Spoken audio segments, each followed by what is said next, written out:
Aujourd'hui, je voulais te poser une question sur qu'est-ce que tu penses des présidentielles qui sont en train de se préparer en France? Waouh, quelle question! Bon, alors moi, je vais dire une chose que j'entends pas beaucoup en fait.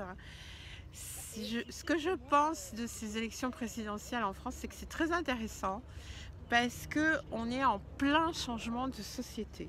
Et alors justement, on voit comment dire, l'écart entre les candidats qui ont compris qu'on est en plein changement de société et ceux qui sont toujours en train de fonctionner à l'ancienne façon, comme avant, qui n'ont pas compris que notre société est en train de totalement changer. Tu te rends compte, on est en train de vivre plus de temps avec notre portable qu'avec notre mari ou notre compagnon. Dingue, On est dans une époque de fou.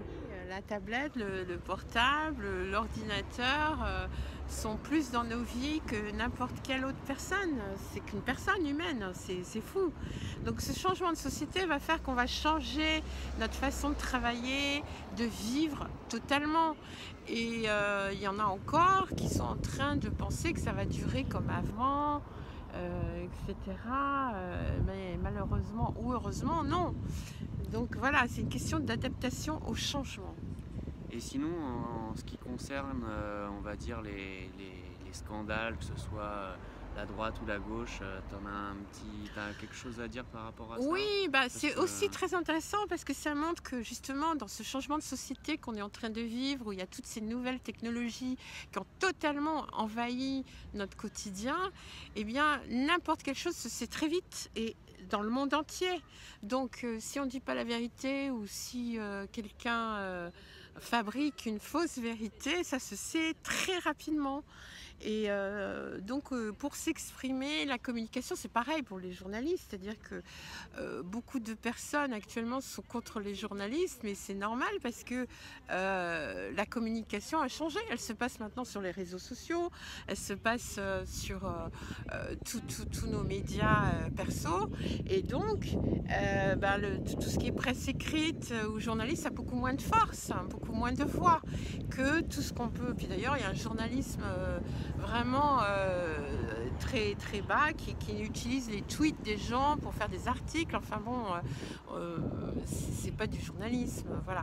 Enfin bref, on est en plein changement de société et donc la vérité, ou en tout cas la vérité peut-être des fois fabriquée, et là c'est ça qui va compter. Et puis pour prendre la suite sur ce que j'étais en train de te dire, qu'est-ce que tu penses de la technologie et des nouveaux avancements par rapport justement à tous ces médias et toutes ces nouvelles possibilités que ça peut nous offrir, que ce soit avec le téléphone, la tablette, Internet? C'est un peu ce que je dis, c'est-à-dire que tout changement de société, toute utilisation de technologie a son bon côté et son mauvais côté. Moi, je suis contre ceux qui réfutent tout en bloc et disent que c'est mauvais, etc. Et je suis aussi contre ceux qui disent que c'est génial, qu'il n'y a que ça qui compte, etc.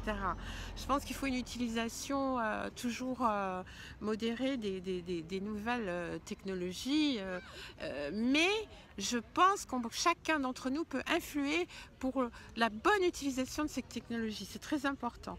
Je pense qu'il faut que les gens s'y mettent à fond pour pouvoir influer sur la bonne utilisation de ces technologies. Ça vaut la peine. Ouais, et grâce à ça, vous pouvez avoir accès à toute la connaissance du monde. Enfin, c'est absolument génial, quoi. Les gens, encore en France, il y en a certains qui pensent que les médias sociaux comme Facebook, etc., c'est des plateformes juste pour raconter ses bêtises ou sa vie. Mais non, pas du tout. C'est des plateformes extraordinaires pour diffuser la connaissance, les nouvelles, plein de choses. Donc il faut savoir l'utiliser et il faut oser l'utiliser. Et surtout, prôner une bonne utilisation de tout ça. Et puis pour finir, j'avais une petite dernière question par rapport à ces technologies. et on parlait vis-à-vis de la France. Est-ce que tu penses que les gens d'un certain âge sont portés à l'utiliser de plus en plus souvent, ou est-ce qu'ils vont être mis de côté? Enfin, en France, c'est un petit peu le cas, mais j'imagine qu'aux États-Unis ou dans d'autres pays, les personnes d'un certain âge se mettent à toutes ces nouvelles technologies. Pas forcément. Je trouve que en ce qui concerne le troisième âge, c'est un peu dommage parce que, enfin, en tout cas en France, on a une mentalité hallucinante. On pense que c'est pas fait pour eux. Dès qu'on veut prôner un spécialiste des nouvelles technologies, on prend toujours un très très jeune. Alors que dans certains pays, comme par exemple les États-Unis ou ailleurs, on utilise au contraire des gens d'un certain âge qui ont eu l'expérience d'avant ces technologies et d'après, qui sont les plus grands experts, qui sont extrêmement dynamiques, et aussi qui prouvent que toutes ces nouvelles technologies sont parfaitement accessibles au troisième âge. Oui. Et on ne peut pas les mettre de côté, quoi. Bon sang, Oui, c'est incroyable. C'est une mentalité. En France, on est trop ringard.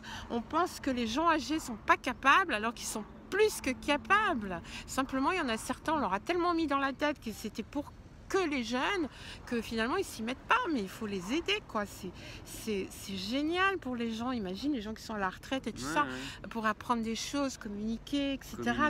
C'est génial avec le monde entier. Aujourd'hui, tu peux communiquer gratuitement avec le monde entier, c'est génial quand même. Voilà, donc tous les bons aspects de tous ces médias ne sont pas suffisamment connus, utilisés, etc. Bah super, bah merci pour ces réponses. C'est moi qui te remercie. J'étais de passage en France, donc voilà, une petite interview. Merci Philippe. Bah merci et coucou à tout le monde.